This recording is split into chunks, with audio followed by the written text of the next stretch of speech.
समाज सेवी अन्ना हजारे ने एक बार फिर से देश को हिला देने वाला ऐलान कर दिया है। अन्ना हजारे यानी समाज सेवी, जब भी अन्ना हजारे का नाम आता है तब तब केंद्र सरकार की याद आती है। यानी सन 2011 में अन्ना हजारे ने रामलीला मैदान में ऐलान किया था, विरोध प्रदर्शन किया था, आमरण अनशन पर बैठ गए थे, जिसके चलते बदलाव तो बदलाव, केंद्र की सत्ता भी चली गई थी। यह उस वक्त का समय था और आपको जानकर हैरानी होगी, 30 जनवरी सन 2026 से यह अनशन शुरू होने जा रहा है। यानी साफ शब्दों में कहूं तो फिर से एक बार देश को हिला देने वाला ऐलान कर दिया है। और दूसरे तरफ राहुल गांधी ने भी कमान संभाल लिया है। महज 48 घंटे के भीतर, या यूं कहूं कि 2 दिन के बाद दिल्ली के रामलीला मैदान में राहुल गांधी वोट चोर के खिलाफ बड़ा विरोध प्रदर्शन करने जा रहे हैं, जहां पर महाराष्ट्र से लेकर के हर प्रदेश से, पूरे देश भर से जनता आने जा रही है, लाखों की भीड़ इकट्ठा होने जा रही है। सन 2011 में अन्ना हजारे ने रामलीला मैदान से स्टार्ट किया था आमरण अनशन, सत्ता बदल गई थी, पूरे देश में एक लहर सी चल गई थी। अन्ना हजारे के खिलाफ पूरा देश साथ चलने को मजबूर हो गया था, सरकार सत्ता सब बदल गई थी। और आपको जानकर हैरानी होगी, 30 जनवरी सन 2026 से यह अनशन शुरू होने जा रहा है और यह अनशन अंतिम सांस तक लड़ा जाएगा। अन्ना हजारे ने एक बार फिर से आंदोलन करने का ऐलान कर दिया है। खबर क्या है मैं वो आगे आपको बतलाने जा रहा हूं, किस वजह से करने जा रहे हैं यह भी मैं आगे आपको बतलाने जा रहा हूं। साथ ही साथ यह भी बताऊंगा कि कब तक यह आंदोलन खत्म किया जाएगा या कब तक यह करने जा रहे हैं, या यूं कहूं कि कब तक यह आंदोलन खत्म होगा, उस पर भी चर्चा करेंगे। दोस्तों, सबसे पहले यह तस्वीरें देखिए। यह तस्वीर है दिल्ली के रामलीला मैदान की, जहां पर अन्ना हजारे विरोध प्रदर्शन तो करते हैं, लेकिन यह विरोध प्रदर्शन, यह आमरण अनशन इतना तेजी से आगे बढ़ जाता है कि सरकार को सत्ता से ही जाना पड़ता है। जी हां, जब सत्ता जाने की बात हो रही है, यानी केंद्र से कांग्रेस सरकार को जाना पड़ता है। यह अन्ना हजारे की आमरण अनशन की शक्ति लोग बताया करते थे। क्या एक बार फिर से अन्ना हजारे ने यह ठान लिया है कि भले ही राज्य से जुड़ा हुआ मसला हो, लेकिन केंद्र की सत्ता को हिला करके फेंक देंगे? क्या सच में ऐसा करने जा रहे हैं? क्योंकि अन्ना हजारे ने साफ तौर पर कह दिया है कि हार्ट अटैक से मरने से अच्छा है कि देश की सेवा करते करते मरूं। यानी आखिरी सांस तक मैं ये आमरण अनशन करने जा रहा हूं, ऐलान कर दिया है दोस्तों, खुलेआम ऐलान कर दिया है। खबर देखिए, हिंदुस्तान लाइव की खबर लिखा गया है, 30 जनवरी सन 2026 से अंतिम सांस तक अनशन। अन्ना हजारे एक बार फिर करने जा रहे हैं आंदोलन। जाने क्यों करने जा रहे हैं आखिर अन्ना हजारे आंदोलन?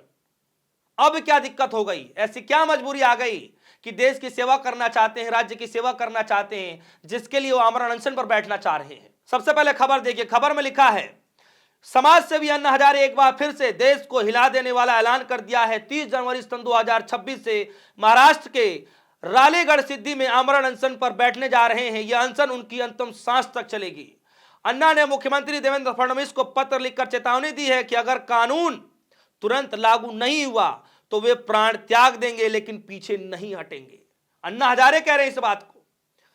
अन्ना ने इस ऐलान से एक बार फिर से महाराष्ट्र से लेकर दिल्ली के सियासी गलियारों में हड़कंप मच गया है। गौरतलब है कि इससे पहले सन 2011 में अन्ना हजारे ने दिल्ली के रामलीला मैदान में बैठ करके अनशन किया था। उस वक्त आंदोलन का असर हुआ था कि केंद्र के साथ साथ दिल्ली और कांग्रेस सरकार की विदाई हो गई थी, जैसे कि मैंने आपको शुरुआत में बताया।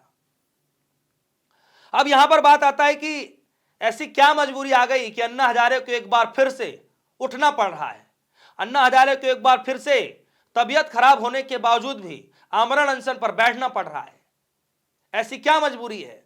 तो मैं आपको बता दूं कि अन्ना हजारे जो आंदोलन करने जा रहे हैं, वो करने जा रहे हैं लोकायुक्त कानून को लेकर के। अब ये लोकायुक्त कानून क्या है, इसके दायरे में कौन कौन लोग आते हैं, ये बिल पास हो जाने के बाद जो है, ये कानून लागू हो जाने के बाद जो है क्या क्या लागू हो जाएगा, क्या क्या आम जनता को सुविधाएं मिल जाएंगी, ये तो मैं आगे आपको बतलाऊंगा ही। लेकिन उससे पहले जरा ये देखिए कि अन्ना आंदोलन जो है होने के बाद क्या क्या बदल गया था।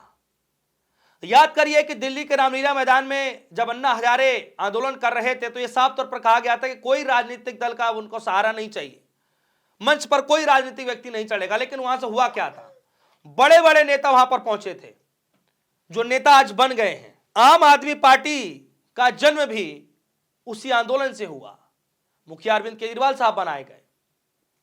देखिए, इसमें कोई दो राय नहीं है, जब बड़े बड़े आंदोलन होते हैं तो नेता भी चमकते हैं, पार्टियां भी बनती हैं। और उस वक्त हुआ कि दिल्ली से सत्ता जाने के साथ साथ केंद्र से भी सत्ता चली गई और आम आदमी पार्टी की उत्पत्ति हुई वहां से। संजय सिंह, अरविंद केजरीवाल, उसके बाद जो है योगेंद्र यादव, बड़े बड़े नेता वहां से उभरे। और आज ये कहा जा रहा है कि फिर से एक बड़ा आंदोलन की तैयारी करने जा रहे हैं और बड़ा ऐलान भी कर दिया है। और महाराष्ट्र सरकार को, देवेंद्र फडणवीस को चेतावनी भी दे डाली है पत्र लिख करके। अब आते हैं कि किस बिल को लेकर के विरोध कर रहे हैं, किस कानून को लेकर विरोध कर रहे हैं। दरअसल यहां पर यह बताया जा रहा है, मैं खबरों में बता दूं उसके बाद मैं आगे आता हूं। इसमें लिखा गया है, अन्ना हजारे के मुताबिक लोकायुक्त विधेयक सन 2022 में विधानसभा से लेकर के सन 2023 में विधान परिषद से पारित हो चुका है। सन 2024 में राज्यपाल की इसको मंजूरी भी मिल गई है, लेकिन इसके बावजूद भी सरकार द्वारा यह कहा जा रहा है कि यह कानून जो है राज्य सरकार से लेकर के यह कानून, यह विधेयक राष्ट्रपति के पास भेज दिया गया है स्वीकृति के लिए केंद्र सरकार के द्वारा, लेकिन अभी तक इस कानून को लागू नहीं किया जा रहा है। अन्ना हजारे कह रहे हैं कि जो सन 2022 से लेकर के विधानसभा में, विधान परिषद सन 2023 में, सन 2024 में जो है इसको भेजा जाता है राष्ट्रपति के पास स्वीकृति के लिए, और अभी तक इसको कानून बनाया नहीं गया, अभी तक इसको लागू नहीं कराया गया पूरे राज्य भर में। और यही कड़ी चेतावनी लिखते हुए उन्होंने पत्र लिख दिया है और पत्र में खुली चेतावनी दी है कि अगर आप ये नहीं मान रहे हैं तो 30 दिसंबर के दिन आमरण अनशन पर बैठ जाऊंगा और आखिरी सांस तक लड़ाई लड़ूंगा। अब ये लोकायुक्त कानून है क्या, जरा देख लेते हैं। इसमें लिखा गया है कि लोकायुक्त कानून एक स्वतंत्र भ्रष्टाचार रोकने का एक जो है जरिया होता है, एक नए तरीके से कह लीजिए कि एक तरीके कानून होता है जो राज्य सरकार के मंत्री हों, अधिकारी हों, सरकारी कर्मचारी हों, कोई भी हो, एसडीएम हो, डीएम हो, कोई भी सरकारी कर्मचारी हो, मंत्री ही क्यों ना हो, उनको लेकर के अगर ये लागू हो जाता है तो कोई भी आम आदमी बिना डर के सरकारी विभागों के अधिकारियों को, मंत्रियों के खिलाफ शिकायत दर्ज कर सकता है, उनके खिलाफ कार्रवाई की मांग कर सकता है, सच्चाई बाहर निकल करके आ सकती है। जो कि महाराष्ट्र में सन 2022 से लेकर के 23 में जो है इस पर बवाल मचा और उसके बाद उसको माना गया, उसके बाद सन 2024 में उसको पारित करके भेजा गया, लेकिन आज तक मंजूरी नहीं मिली है। कहा जा रहा है कि भ्रष्टाचार रोकने के लिए आसान हो जाएगा, उच्च स्तरीय अधिकारियों की कार्रवाई संभव हो जाएगी, तेज और समयबद्ध जांच हो जाएगी, सरकार से स्वतंत्र संस्था बन जाएगी ताकि एक आम आदमी भी सरकार में बैठे हुए लोगों के लिए जांच की गुहार लगा सके। और दूसरी तरफ दोस्तों ये खबर आ रही है कि दिल्ली में राहुल गांधी 14 तारीख को, यानी ठीक 48 घंटे के भीतर राहुल गांधी दिल्ली के रामलीला मैदान में बड़ा आंदोलन करने जा रहे हैं, जिसकी तैयारियां पूरे जोर शोर से हो रही हैं। बताया जा रहा है कि एक दिन पहले से ही पूरा टेंट लगा दिया जाएगा, बड़ी बड़ी तैयारियां की जा रही हैं, सभी सुरक्षाओं के चकाचौंध एकदम बनाया गया है, वहां पर कुर्सियां, मेज, टेबल, सब सारी व्यवस्थाएं की जा रही हैं।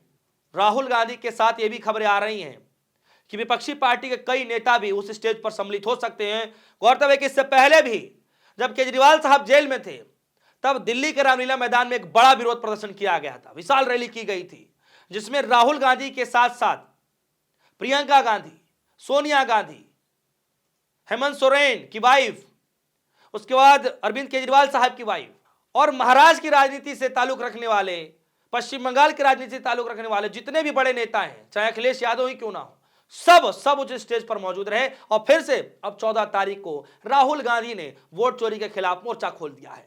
यानी सरकार की मुश्किलें महाराष्ट्र से लेकर के दिल्ली तक खत्म होने का नाम ले रही है, और उधर दूसरे तरफ राहुल गांधी ने कमर कस लिया है।